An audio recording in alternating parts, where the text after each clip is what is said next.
Maayong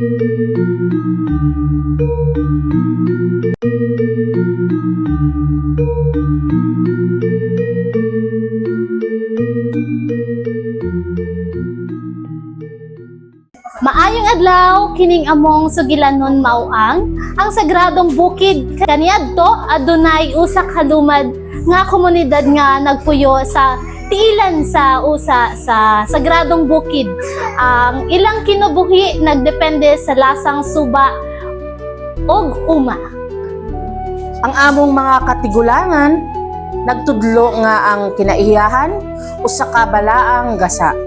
Sa dili pa magputol og kahoy o mangayam, kinahanglan mangayo og pagtugot og magpasalamat.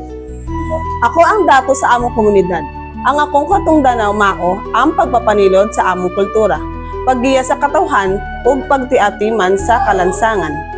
Usa ka adlaw gusto kong mangayam ug daghan aron ibaligya, apan nakalimot ko sa pagtahod sa among mga tradisyon.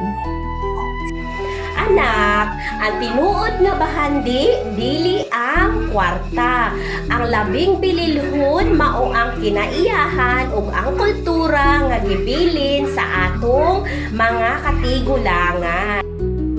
Nasabtan sa batan-ong ang iyang sayop. Nagtinabangay kaming tanan sa pagtanom ug bang-ong kahoy ug sa paglimpyo sa suba.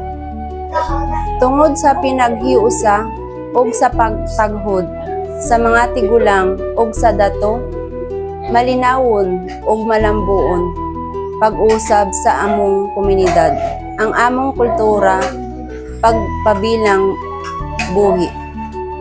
Ang leksyon sa among sigilanon mao nga ang pagrespeto sa kinaiyahan sa mga tigulang ug sa kultura maong yawa sa malinawon nga kaugmaon. Daghang salamat!